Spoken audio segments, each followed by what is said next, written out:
Welcome to How to Run Profitable Retreats podcast, the podcast that guides you not to only host retreats that thrive financially, but also transform people's lives.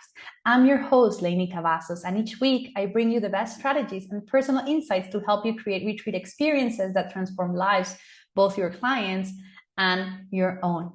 In our journey together, we'll dive into the secrets behind successful retreats, from crafting a unique atmosphere to mastering the logistics that ensure profitability. Whether you're tuning in for inspiring interviews with leading retreat experts or seeking actionable advice in our solo episodes, this podcast is your go-to resource for turning your retreat visions into reality. Don't miss out on any of our episodes and subscribe now. For more tools and a free guide on creating your own six-figure retreat business, visit theretreatplanner.com. Now let's get started and make your retreat dreams come true. Hello, welcome to another episode of How to Run Profitable Retreats. I am your host, Lainey Cavazos, and I'm so excited to introduce you today to Samara Beth. She's a keynote speaker and panelist. She's 10X certified business coach, national award-winning event producer, resilient entrepreneur. I love that, right? We do need to be resilient as an entrepreneur, 100%. And best-selling author with a vast career spanning over 30 years all over North America.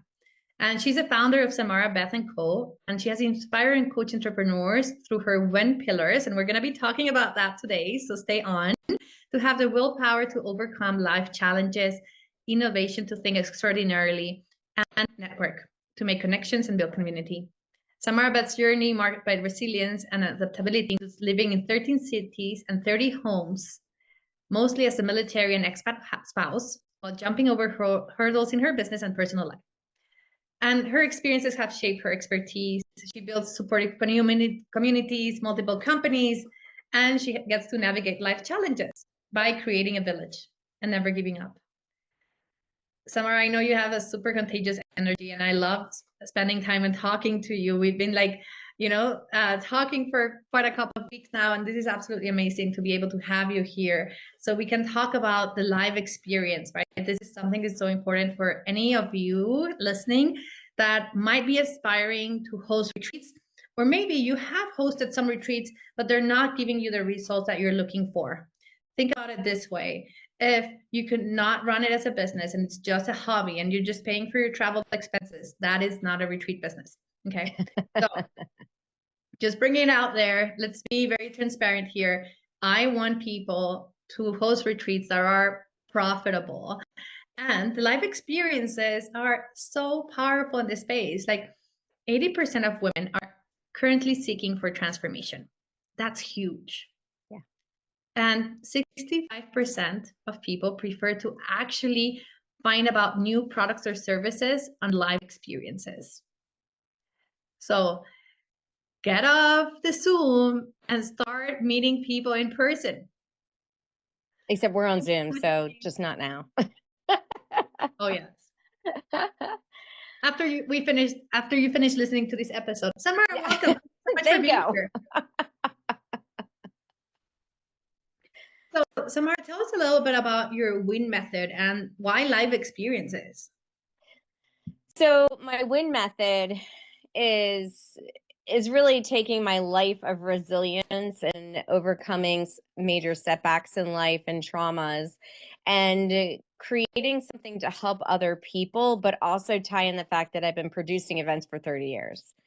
So I created W.I.N, and it's willpower to keep going when life feels impossible, which can be a lot. I is innovation to think extraordinarily, creatively, out of the box, taking what maybe people are doing and changing it, making, knowing your competition, knowing what other people are doing, and do something that's different. And then N is networking, and that's huge because networking is about getting out there, meeting new groups, networking with intention, which is actually a course that I created because it's important for everyone, everywhere, and everything to grow your business, your personal life, create a village, whatever you need to do. Networking is exactly that. It's getting out there, leaving the computer aside, and there is virtual networking. Let's not put that aside. Like Lainey and I are both part of many virtual networks. We are great at engaging. We're also great at the follow-up. And I have to say, as a Grant Cardone 10X certified business coach, we learn and are trained daily with the executive team and the sales team of Grant Cardone Enterprises. And with Cardone Enterprises, we're learning Grant's way of going from having nothing to being a billionaire, self-made. And so when you're doing that, you're learning all the things that have worked for him and what works for others. And one of the big things is coming out of obscurity. So people need to know who you are. They need to know what you're doing. And you can do that virtually behind that camera, behind your desk, but you also can do it in person. And it really depends on your target audience, right? So Yes. if your target audience is global, it's harder. I have to say, when I had Celebrations by Samara for 12 years out of Houston and Vancouver and here in Scottsdale. Oh, by the way, I'm in Scottsdale now. This is British Columbia. I took that photo when I climbed Mount Kilimanjaro and slid down that snow in running shorts and a tank top. I can tell you exactly how that felt on my legs. Num, num, num. And then went swimming in the glacier water. So I have to say, living in Vancouver, it was a very gorgeous part of the world. So that's Canada for those who don't know. So I'm in Scottsdale, which is my 13th place of living. And I didn't grow up here, but my parents moved here 16 years ago from Baltimore. So that's why we came here. And so when you're networking, when I was networking locally and selling my social events planning company mostly in Houston, I was working more local. So for me to go to be very involved at my kids' schools and private schools, religious organizations, local convention visitors bureaus, your chamber of commerces, all that. It's much easier because you're networking and you're trying to gain business and partner with people within that sector, right? And so because of that, I didn't pay Google, but I got to the top of Google in time. I became one of the top event planners in Houston within 3 years. But that's because I was very focused on my ideal client, my audience, and my location. Now, fast forward, so living in Arizona, but having a global network after closing my company during the pandemic, everything became very global. We were on audio apps like Clubhouse. We were definitely more global back then. Oh my gosh, I forgot about Clubhouse. Right? Oh yeah, I was very big on that. And in doing that, you have a global network, which is great. But if you're trying your ideal client is in your little bubble and you're on the phone with UK all the time, that's not really helping your business now, is it? So, right? So having a global network is much harder when you're starting over because it's not a pin on the map, right? So when you're putting your address into Google or your business or whatever you're doing, and you're all over the place, this is actually, you're learning from me here because this is something that was new for me as I went from being a local, event planner, whether it was corporate or social, whether I was in New York City or Houston or whatever, to being global. And it's definitely a harder thing to focus on. So, and when people do retreats, that can happen. So, Right. I think I want to add something here that is, you touch on something very, very important. It's like really knowing your ideal audience and where they're spending their time. I was just at a seminar in Colorado last week. So by the time you're listening to this, it might be a couple of weeks, but I was in a seminar in Colorado and we were 70 women. I was the only one from out of the country because I live in Mexico, right? But most of the people actually were from Colorado. And it made absolute sense because that program, the continuation of the seminar, actually included 4 live experiences throughout the year. So if you need to travel from Mexico for 4 times a year to continue your education in this program, it's not so easy, right? So it makes total sense that majority of the people who were attending and who actually signed up were from areas with 50 minutes of driving distance maximum. Yes, there was the odd person who lived somewhere else and they still signed up and they will travel to go there 4 times a year, but the majority of people were local. So think about your product and your offer and where most of your people are, right? And I'll give you an example to everyone who's listening. I am very aware of where my audience lives. Like I'm always checking my data. I have a lot of data. I love numbers and She's data. also stalking you. There's cameras everywhere.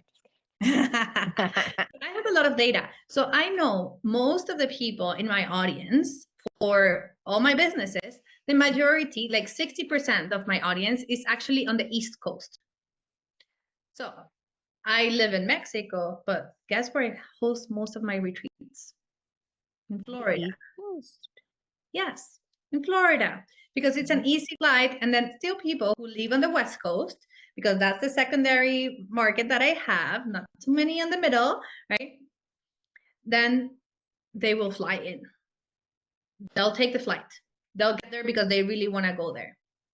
So when you're thinking about your events, your retreats, and the experiences, and where you go on your network, you need to understand where is the majority of your audience, right? And I've been at this for many years, so I have a lot of data to compare. So it makes it easier in a way. It can make it also more overwhelming for those of you that do not love numbers. But start asking, the people who you engage the most with, your previous clients, like always find out where do they live, what do they do, like what are the things that they have in common, because they're the best way to kind of have a thermometer or of where are the places where you're supposed to be hosting those live experiences or even going to networking events. I traveled to Colorado because I knew the amazing women that would be there because of the speaker that was going to give it the seminar, right? I knew they were my ideal clients. Guess what? Right. It went great. And, to add to that is you talked about knowing about them too, but knowing their personal life. So people say, oh, it's business, personal life doesn't matter. Absolutely it does. So if you're targeting new moms or young moms and they have little kids, they're not going to travel far. They can't be far from their kids, especially if they're nursing. So you really need to know location and their personal life. If you're targeting empty nesters, they're like, let's go, we're ready, let's travel, we'll meet you in Greece. It's just a different market for each type of event as well. And then the time of year is also relevant. So if you're doing something, in the middle of July and that most of your audience is at sleepaway camps or somewhere else, or if it's in like September, you have to be aware of the holiday calendars. You have to be aware of, really races and religions a lot of times, because that is pertinent. Like if you're targeting a religion and it's during one of their big holidays, that's a problem. You're not going to have an audience. So, and sometimes it's good now some retreats do this. I'm not a huge fan of virtual retreats. But if you're doing an in-person retreat and you're able to have some aspects of a retreat virtual, like hybrid, where you have the camera set up and you're able to do like a session or something like that, where they're doing it hybrid, the reason why that's a good thing is because you're creating a FOMO. So they want to come to your next one. They don't want to miss out on that next one. They want to be the person sitting right there. They want to be laying on the raft with the sound, meditation going on. They don't want to be at home laying on their carpet with their toddlers running over them. So it really does create it. So also thinking in marketing, because you and I are both in marketing, is that you are always marketing your next future events at your current events, right? Oh, yes. Yes. Super, super important. Like we need to know that if you're hosting a retreat and you do not have your next step for them, you're missing out. Yep. Because you can have, so the normal range is actually a 50% conversion rate. That means half of the people will actually sign up for whatever you're offering next. But it can go all the way up to 70%. That's massive. And that's why I love loyalty marketing, right? Because at the end of the day, this is what you're creating. You're nurturing your audience. They came, they got the results, right? Anyone who did not get the results, they're not going to buy from you. But if they got the results, they'll be like, what's next? Right. Like I have a retreat that is kind of like it repeats on its own, right? And then there's another one that happens less times a year. and we're defining the dates. And I have people like, Lainey, can you give me the dates? I want to block it in my calendar. When is it going to be? And I'm like, just give me a second. I just, you know what I mean? But in general, like, and they already signed up. These people just know that they already signed up to keep working with me. This is an additional on top, right? So they came to the retreat, they signed up for the next step, and now they're asking for the next step before they even finish the second step, because they know that they're getting the results. And when you're doing that, I'm now interviewing you. And when you're doing that, you are marketing that retreat before they go home, correct? Correct.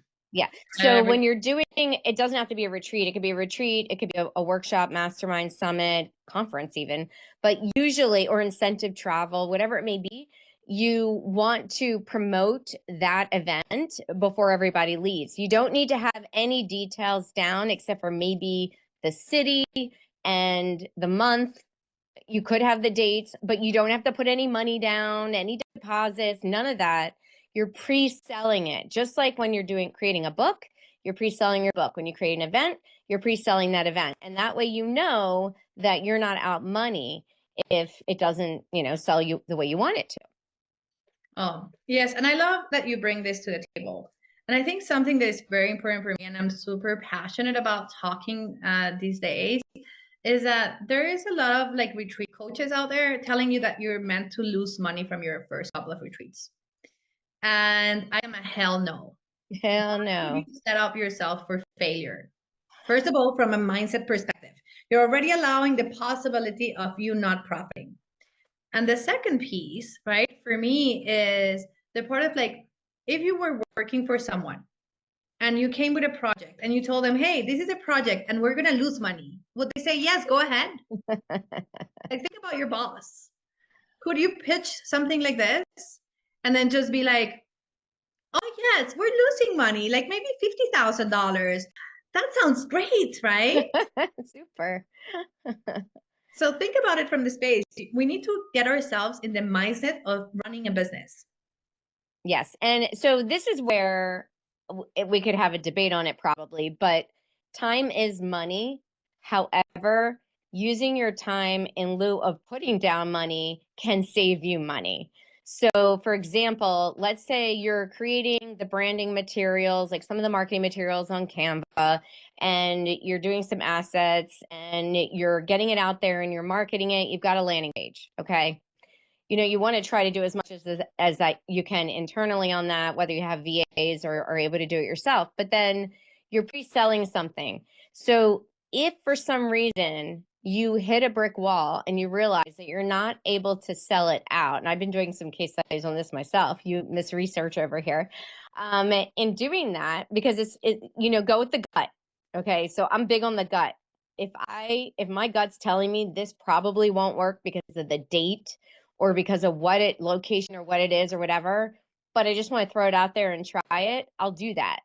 But it doesn't cost me anything except for the time of promoting it and the assets, but I'm not putting down a massive non-refundable attrition deposit at a resort. Like, you have to be very conscientious of the legalities, the contracts. That's why even with my clients, if it's a social event or a corporate event, regardless, I do a budget spreadsheet before I have them writing out a million checks. Now, if they know they're going to have this photographer and they know they're going to have this DJ, or they know that they have to have it at this property and that's it, great.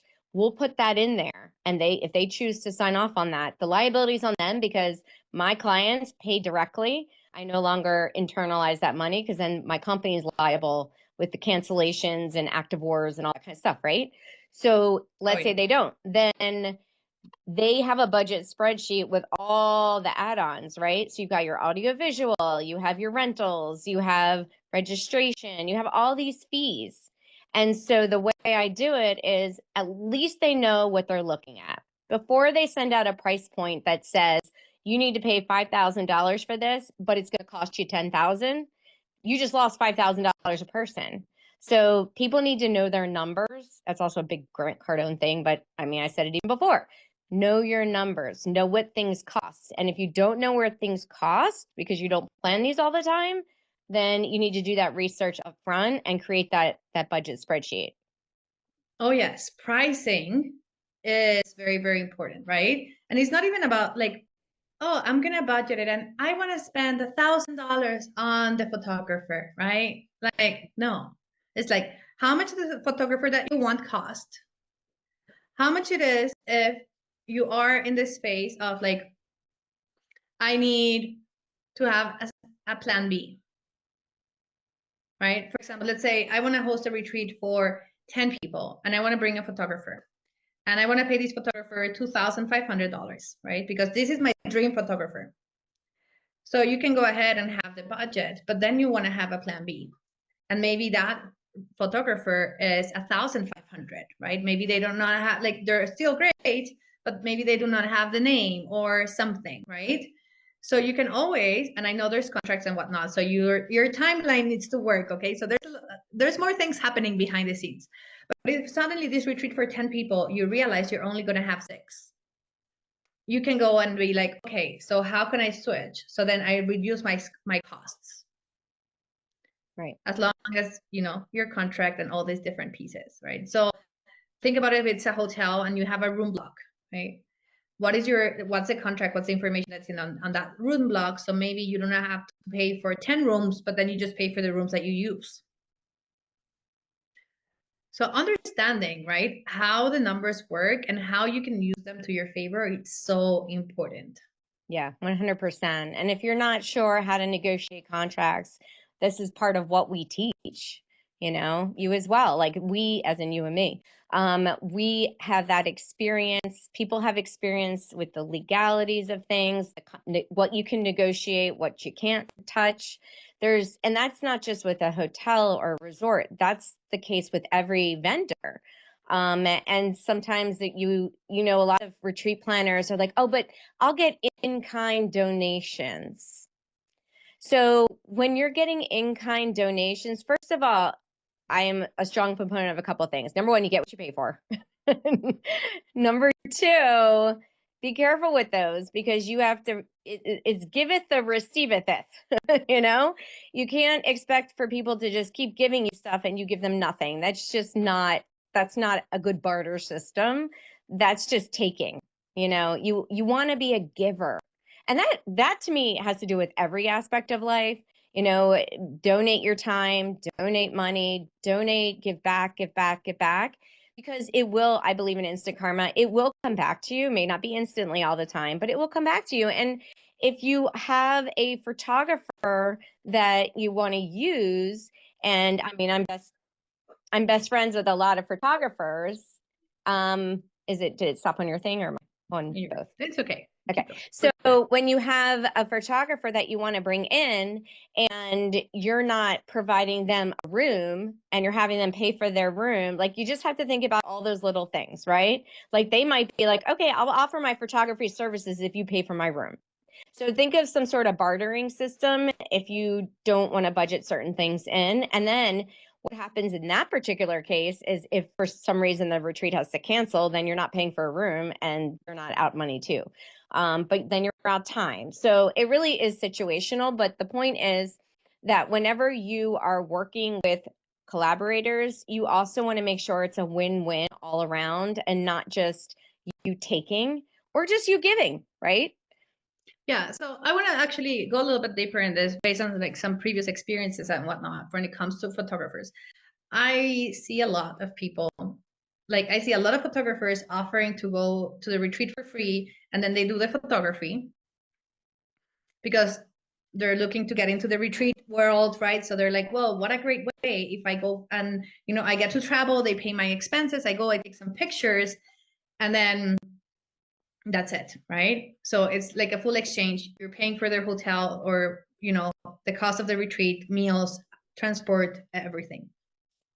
But if you really know your numbers, you also need to check how much does it cost you to hire a local photographer to just come in for a couple of hours each day, and then you don't have to pay for the stay, the accommodation, and this. It might be cheaper than the costs of actually having this photographer that's going to do a barter. And sadly, I would say from a space when you're not like when you pay attention. So I've seen it a lot of times where suddenly the photographer does not really take that many pictures, or they're like, there's not a clear guideline of what they're gonna give in exchange. And suddenly we get excited and we're like, oh, can I also have video? And can I also have B-roll? And can I also have testimonials? And then they're like, oh, wait, that's video editing. This was not part of it. And then the relationship ends up being strained. Yeah. So if you're going to do that, first of all, you need to be super clear of what you're expecting in return with timelines. Like saying, hey, you need to give me the photos within 2 weeks after the retreat, not in 6 months when you're, like you realize you wanted to do this because you were prioritizing all your paid gigs. Yep, 100%. Right. And then you need to have a shot list. This is the things that I want. And anything else that you want to offer, it's great. It's on you. Yeah. Right? Yeah, I You want agree. to do video because it's going to help you to promote your services, 100%. But do not come later and tell me, oh, I did more, so now I do need to get paid. So having this transparency is very important. I'm a big fan of hiring a local photographer that comes in for the day. They charge me whatever they want to charge me, right? They give me the rates. If they're good, I'll hire them. And then I don't have to be dealing with that, because a lot of times it's like, oh, well, you can come as a photographer, and they start going into the retreat, and guess what? Suddenly they're having a meltdown. Or they think the retreat's for them and they end up just participating. Yeah, and most of the times they will exchange photos for the retreat experience, right? So you do get to the retreat. So it can get confusing. So I think the simplest way you can do your business and run your retreats, the better it is for you. If getting a photographer to come and then you have to fly them in and all these kind of things seems hard for you, like it feels heavy, find a different solution. A lot of retreat centers, even hotels, they have lists of photographers they can refer you to that they have worked with in the past. And I know we're going a little bit onto the photography, but I'm gonna ask everyone who's listening right now to this.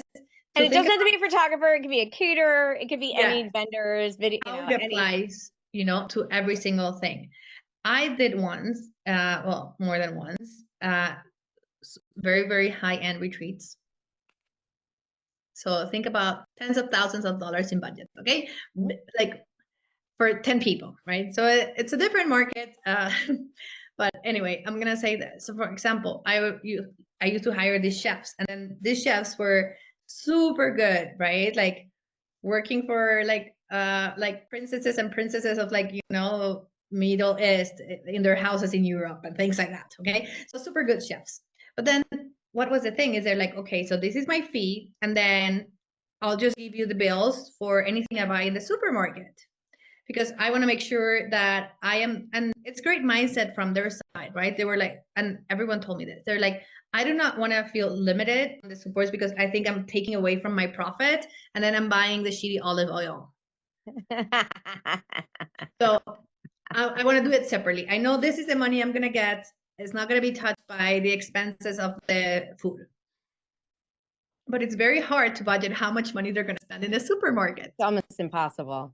It's almost impossible because they can't tell especially you when like, ooh, the artichokes look good. Let's do artichoke. Yeah. Yes, and as a chef, you're can't mess with that.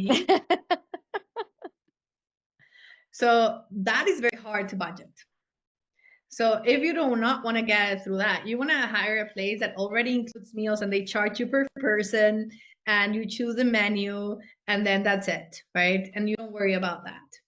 A lot of people want to bring private chefs to their retreats, and I am like a big fan in this space. Like the quality of the food is absolutely amazing, but you want to know what you're getting yourself into, because everyone's like, oh, I'll just hire a private chef, and then suddenly they're like, well, it's $8,000 for 4 days, and they're like, oh, how, right? But you're getting a person who probably is like, I don't know, they're a professional chef, right? They're not a cook, they're a professional chef, and they're going to charge you what they're supposed to charge you. And if you're not running high-end luxury retreats where your budget is right, I would say don't get into that messy. Don't go there. At least not on the first couple of retreats. Try to make it simple. I choose a location that might offer you those services, right? Some Airbnbs might even offer it. Like, It's rare in the States, but you can still find a couple that they'll offer catering services on top of their fees. Yeah. If you want to do it in a house. And if not, you know, do a boutique hotel, like go to a retreat center, right? Retreat centers usually will offer like an overall package that can help you. Right. And they do it all the time. So they have a general gist of what things are going to cost. So even if you have inflation or what we're dealing right now, tariffs or whatever it may be, it's just a percent that you're going to kind of buffer in. And that's why you want to buffer in. And that's something that people don't do. They're like $1,289.63. Well, I mean, you have to buffer in price increases if something's on sale or you get something less, that's a bonus. But that money is going to most likely go to something else anyway, like duct tape, band-aids, like the emergency kit stuff that people don't even consider, having ready to go, which I always have ready to go. But I literally And take like my emergency. also the fun stuff that you're like, ooh, we should do this. And then Oh you go and God, you pay it. we had a client, we did a retreat this one was, oh God, this one was, I think, Jackson Hole, Wyoming. We did so many with them. We did them every 3 months. So this is board of directors retreat. And it was this one, I think, was Jackson Hole. And the clients decided that there was whitewater rafting, like 2 hours away, hour away or whatever, and that they wanted to do that. So the event meeting planners that were on site with us, they're like, yeah, that's what we do. And we're like, okay, so we made it happen like within a day. It was insane. And there's legal liability things and all kinds of stuff they had to sign off on, blah, blah, blah. Everyone needed to have the right clothing. So, and we had to get a bus for it. So it was a whole thing. So we do this and we take them, and then they made me go with them on one of the rafts. So I went water rafting for the first time ever, and it was crazy. And they had professional photographers taking amazing photos. Of course, we bought the photo package for everybody, and we had, I think, like 4 rafts. So there were, that number of people, and the guides, and then the gratuity to the guides, and then of course the center and all that. So, plus you have to have coolers with waters and snacks and stuff on the bus. And so that has to be there. Like, these are all little details. You're like, oh, we're going whitewater rafting. Oh, you're never going just whitewater rafting. It's never just pay for the experience. There is way more that goes into that. And then the towels, like you have to have towels. They're going to be soaking wet on a bus for 2 hours, whatever. So there's so much that goes into it. And then it ended up being about 20 grand. And yeah, 20 grand. No, and I love that you bring up the towels, right? Wait, they got in a lot of trouble. And guess who got thrown under the bus? Because I allowed it. And I'm like, wait a minute, your bosses and my clients were all there, and the board of directors, they all sign off on everything. So, I mean, they had to pay it and they wanted to pay it, but they got in trouble later on for that. And so we're like, can't do that anymore. But we did. It was like one of those things, like, do it and ask for forgiveness later. I think they had that in their mind, but it worked out. Everyone had an amazing time. And then I was sending them all the photos afterwards and all that. It was their decision. They made that decision, but that stuff can happen. You could have someone who says, oh, do you have this bottle of wine from France? Can you go pick that up for us? And, we're going to do like a happy hour with cheese and crackers at the inn. And they come and do that. And you don't want to say no, right, to certain people. And so you go and do it, and it could cost you a fortune. Like, so you have to build it in. Yeah. And you don't want to tell them like, oh no, it's not in your budget. Sorry. Let me $10,000, please. Because we now need a certified bartender to serve it. I mean, you don't have to go to that extreme in smaller groups, but larger groups in certain locations you do. And then you have to think about event insurance, travel insurance, certificates of insurance for all the vendors that needs to go to the venue. Like, this is all the stuff that you learn from a professional event planner versus just winging it. You can't wing these things because you could get sued, or someone, there's a lot of liability involved with anything these days. Yeah. There you go. I totally agree. And look, we do not want to scare anyone hearing that. It's all about creating the experience, right? Like, it's about thinking about these little details from the moment you're budgeting, and then always, yes, having a buffer, right? To make sure that you can do the nice things. You can go buy the cards and write personalized notes to your guests, right? So you're not feeling, oh my gosh, now I'm going to have less profit because I want to do something nice for them, like the chefs told me. Mm-hmm.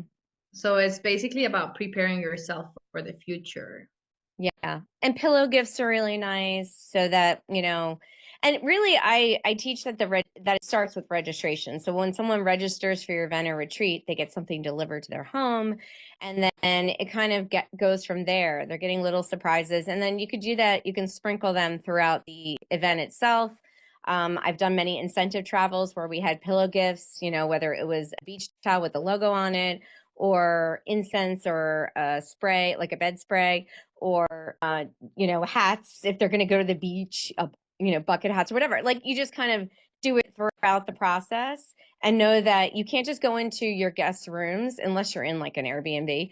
You can't just go into everyone's room and put things on the pillow. You have to pay the hotel for that.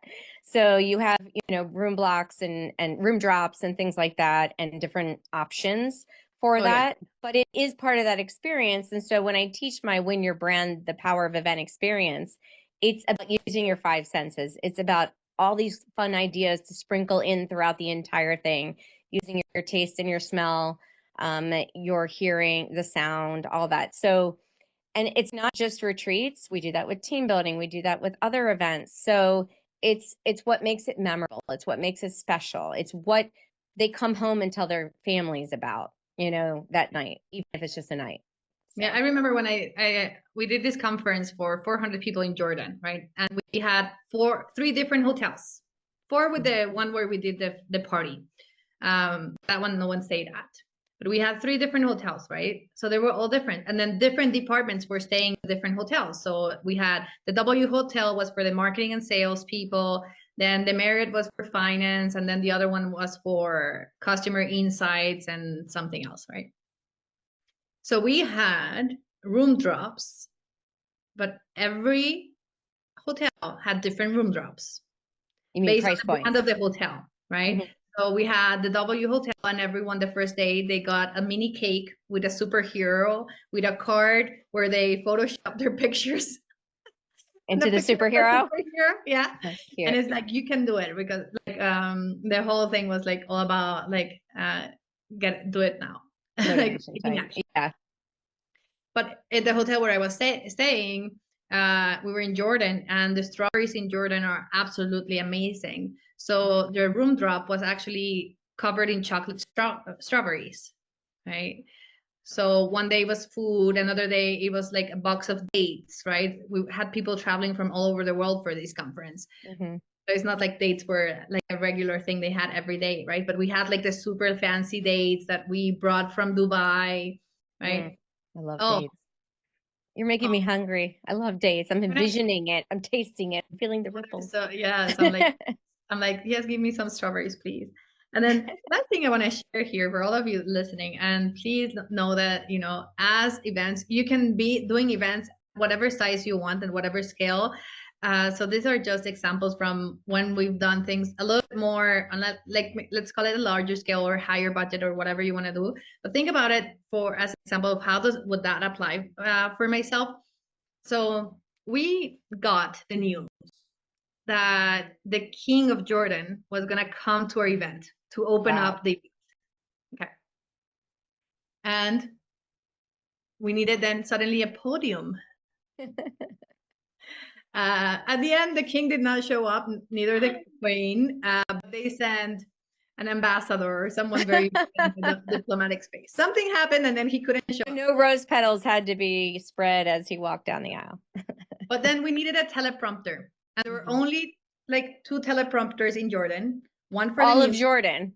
All of Jordan. One for the news and one for the king.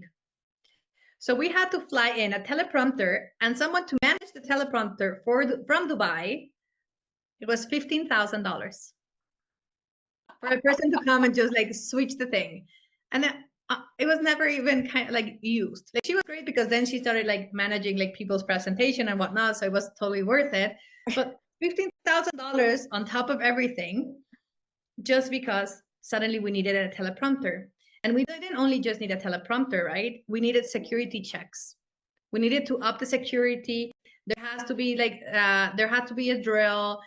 Like, whenever, and Yep. like someone from the PR department thought, oh, bringing the King of Jordan might be an amazing idea. And yes, Great idea. Great to throw it in last minute.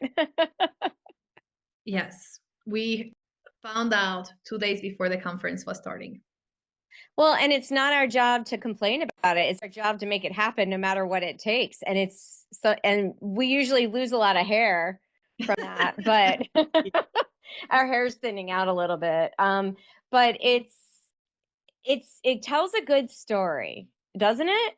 Yeah. It tells a good story. I did so many, Fortune 500 events and conferences and such in New York City, and just working with some of the celebrities and a lot of the people I didn't even realize how amazing and who they were at the time, because even if I was in my 20s.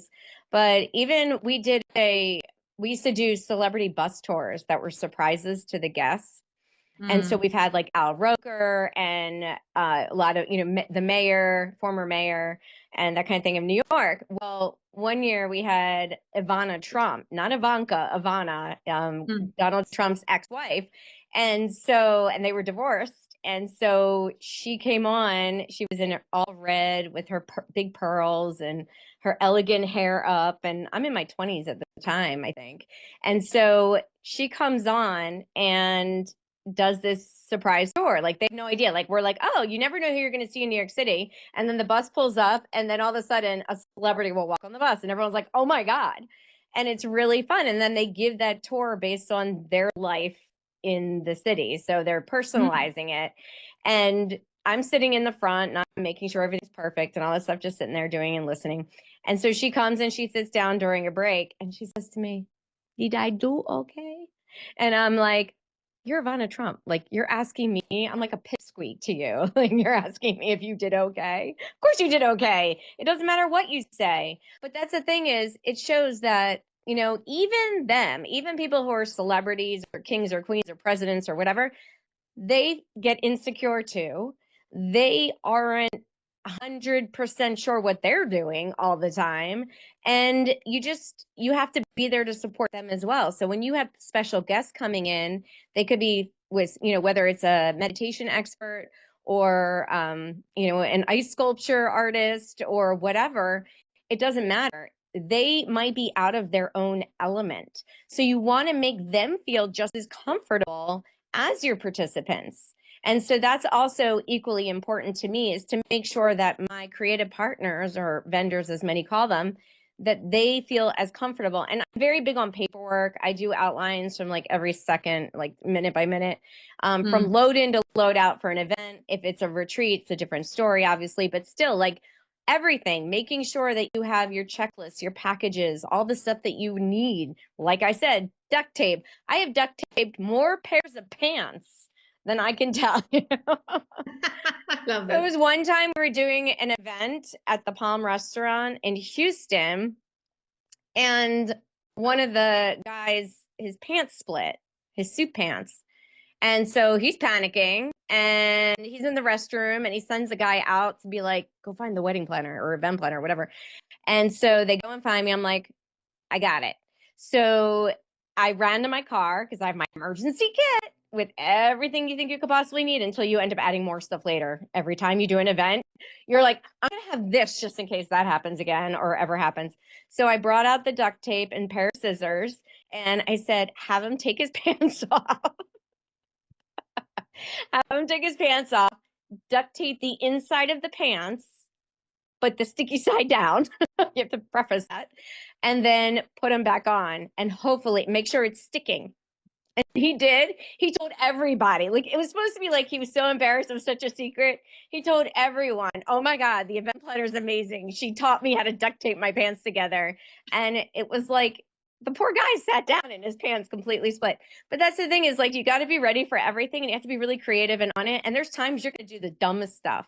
You're going to do the dumbest stuff, but you can't like hate on yourself for it, because it's a good story later. It is, right? We're having this conversation. Yeah, I think like thinking about like how everything that you're talking about is so important, right? Like starting from the networking piece and how you need to go and spend the time where your ideal clients are, to now the experience is happening. And we spoke a little bit in between, like what needs to happen before the experience even happens, right? Like about like pre-selling and like pricing and budgeting and making sure that you're set. And now we move towards like the part of like the experience. So if you, for anyone who's listening, think about this. We like, and you might be like, oh, these women were just like having so much fun having a conversation.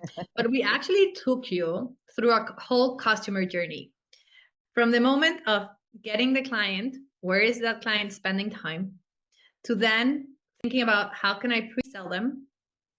We spoke also about upselling them, right? Having this retreat ready next for you. Then we spoke about how important is pricing and profiting. And then we went into actually when you host experience. Mm-hmm.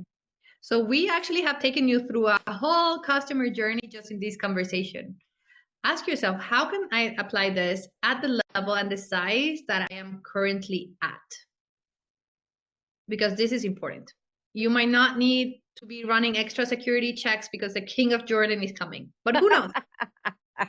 Maybe one day you will. Like, so I hosted a retreat for Joe Dispenza, and I know we spoke about this. So I hosted a retreat for him in Mexico, and we had 72 people. It was an intimate retreat. A lot of people would not consider this an intimate retreat, but it was an intimate retreat, okay? And I don't know how it was invite only. So it was not promoted, right? It was only people inviting people. It sold out in like 2 weeks. It's crazy. Wow. Because people wanted to be closer to him and whatnot, right? Spend like more, like not 1,500 people retreats, 72, it's a big difference. So we had like the whole event, and yes, there were a few things, like suddenly it's like, we usually run retreats with no alcohol, and he's like, no, but I do want the wine during the dinners, but there's like, it cannot be just any wine. So anyway, so we had to like then suddenly find some wine, right? Because anyway, back in the days, he had this research about how wine can actually make you happier if you drink a little bit, and so he wanted to like have wine for everyone. I love him. So little things like that. There were no major hiccups, I would say, with this event, but we did have someone who showed up who was a stalker. And this hotel was like, it was privatized, right? So we closed out the restaurant, we closed out the spa, like it was a full buyout. We wanted this. We didn't want people coming in and out of the hotel that were not part of the retreat.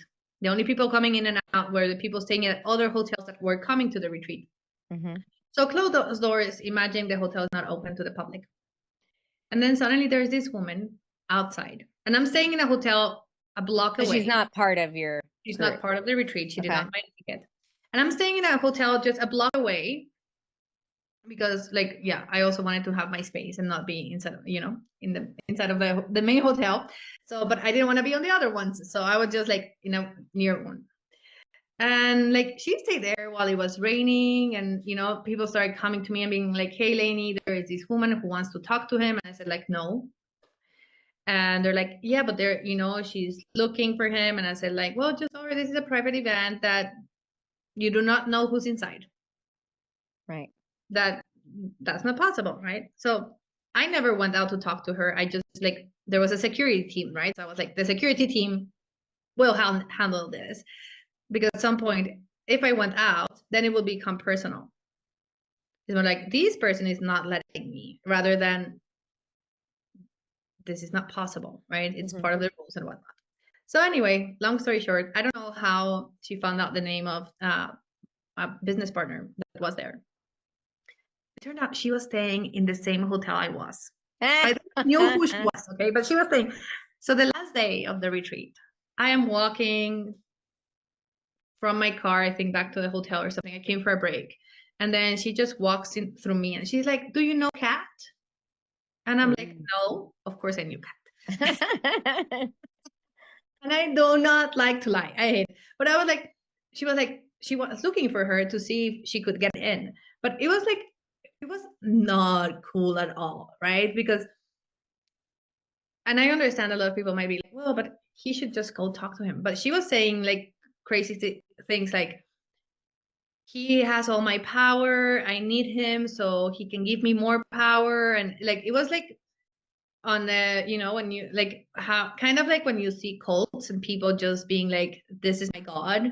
It was into that space. So it was not safe, right? It was not a normal person who was a fan, who was nice and like, I would love to meet him and whatnot. No, like there were mental issues happening in there. I had a So stalker. I can feel, I know what that's like. It's scary, actually. I had a stalker too. It's horrible. I Please. know. Oh my gosh, it was horrible. It Mine's was, in mine's in Canada. I had to send the police to his home.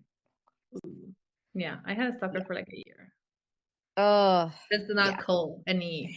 But we won't talk about that because that's We won't talk about we won't talk about stalker vibes. But yes, stalkers are real, and we I had always a have security though when I can. Like, so for certain events, I always hire security, sometimes undercover, sometimes in uniform, just to do like their uniforms enough to scare. Um, and if I'm traveling internationally, I'm going to have someone there because they're going to be my bodyguard. They're basically going to make sure that I'm okay and protect your clients. Your clients you'll appreciate the security as well, yeah. especially in certain countries. You just have to be very careful. But it's funny because we've done so many different kinds of events, you and I, but there's a lot of similarities between the different events and retreats.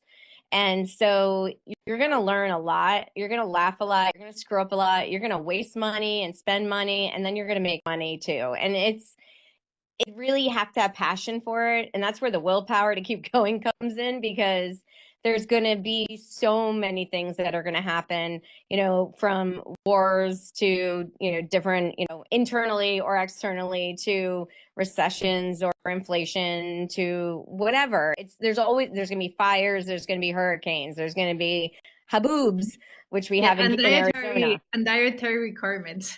Dietary requirement. Well, that I'm big on. So it's so funny because if I open up my phone in the notes, you'll see like repeat clients of mine and their dietary restrictions are in my phone because I have to have it like on the fly. Okay, I can like read from it. It's crazy, some of these. So they can't have carrots or white beans or potatoes or blah, blah, blah, but they can have, and it's like just steak with nothing on it. No pepper, no salt, no this, no that. And you have to be in tune for that because there's a liability as well with when you're serving food or alcohol or anything, or even seasonal environment. Like, what if somebody has a severe allergy to something that is in the location? I have lived in 13 cities. And let me tell you, every time I moved, I had an allergy I didn't know existed, especially when I moved to Hawaii. Like, going from Florida to Hawaii was like, you think tropical to tropical? They have stuff in Hawaii that they don't have in the rest of the US.